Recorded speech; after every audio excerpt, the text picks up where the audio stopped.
एक बार अकबर गहन सोच में थे, ऐसा लग रहा था परेशान है। तब एक दरबारी ने उनसे उनकी परेशानी का कारण पूछा।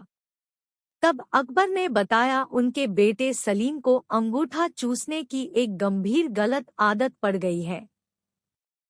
जैसे जैसे वे बड़े होते जा रहे हैं, इस आदत की वजह से हम सभी परेशान हैं, लेकिन शहजादे जिद्दी हैं और किसी की नहीं सुनते। तब उस दरबारी ने अकबर को एक संत के विषय में बताया। उसने कहा कि एक संत है, कहते हैं कि उनसे जो एक बार बात कर लेता है, वो उनकी हर बात सुनता है और अपनी सारी बुराई त्याग देता है। उसकी बातें सुन अकबर को अपनी परेशानी का हल उस संत में दिखाई दिया और अकबर ने उस संत को दरबार में लाने का आदेश दे दिया। कुछ समय बाद संत को दरबार में बुलाया गया, उनका आदर सत्कार किया गया। तब संत ने लाने का कारण पूछा। अकबर ने उन्हें सलीम की अंगूठा चूसने की आदत के बारे में बताया और कुछ उपाय करने कहा। अकबर और सभी दरबारी टकटकी लगाए संत को देखने लगे कि वो क्या उपाय करता है। लेकिन संत कुछ देर सोचने के बाद बोला, उसे 1 हफ्ते का समय चाहिए, और ऐसा कहकर वो बिना सलीम से मिले चला गया। उस समय दरबार में महान बीरबल भी मौजूद थे। 1 हफ्ते बाद संत आया और उसने सबसे पहले सलीम को बुलाया और उससे बहुत देर बातें की और उन्हें खेल खेल में यह सिखाया कि अंगूठा चूसना सेहत के लिए हानिकारक है, इसलिए उन्हें ऐसा नहीं करना चाहिए। और सलीम को बात समझ आ गई और उन्होंने सबके बीच कभी अंगूठा ना चूसने की कसम खाई। संत ने जो बातें सलीम को समझाई वो सभी आम बातें थी। वो चाहता तो यह बात उसी दिन दरबार में कह सकता है, लेकिन उसने हफ्ते का समय लिया। यह बात अकबर और दरबारियों को हजम नहीं हुई और उन्होंने इसे दरबार की तौहीन माना और अकबर से संत को सजा देने की मांग कर डाली। अकबर भी दरबारियों की बात से सहमत थे और उन्होंने भी सजा देना तय किया। लेकिन जैसे कि वे हर फैसले के पहले बीरबल का मशवरा लेते थे, उन्होंने इस बार भी बीरबल की तरफ देखा और पूछा कि आज तुम इतने खामोश क्यों हो? क्या तुम्हें नहीं लगता इस संत को सजा मिलनी चाहिए? तब बीरबल अपने अंदाज में खड़ा होता है, दरबार के बीच जाकर कहता है कि जहांपनाह में बिल्कुल उल्टा सोच रहा हूँ, इसलिए खामोश हूँ। सभा में हल्ला मचने लगता है। सभी को आश्चर्य है कि उल्टा मतलब क्या?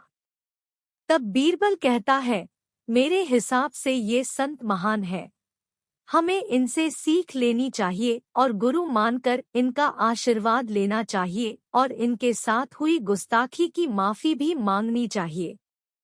यह सुनकर सभी को गुस्सा आ जाता है और दरबार में कोहराम मच जाता है।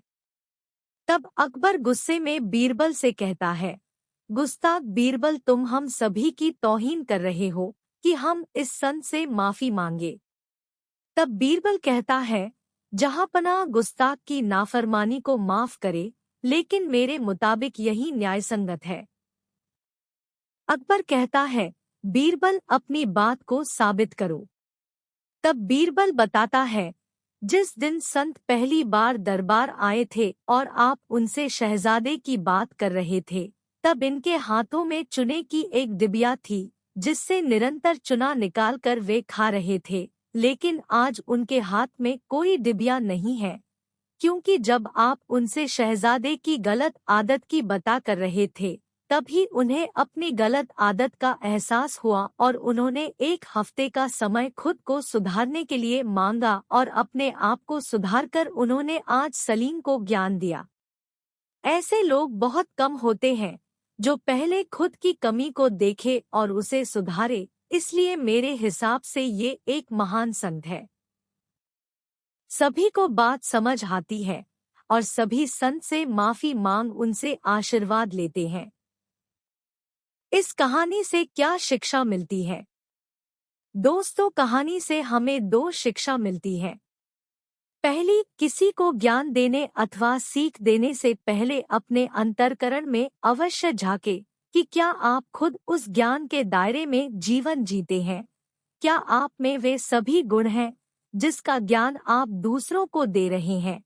अगर नहीं है, तो पहले खुद को सुधारे फिर दूसरों को ज्ञान दे, और अगर आप खुद सुधर नहीं सकते तो दूसरों को ज्ञान देने का आपका कोई हक नहीं बनता। दूसरी शिक्षा यह मिलती है कि दरबार में बिना विचार किए सभी संत को दोषी कहने लगते हैं। हमेशा जो दिखाई देता है सत्य नहीं होता। हर करनी के पीछे कोई न कोई कारण होता है, इसलिए एकदम से नकारात्मक भाव नहीं लाना चाहिए। हमेशा परिस्थिति का अवलोकन करना चाहिए, क्योंकि जो दिखाई देता है वास्तव में सत्य वो हो ये जरूरी नहीं है।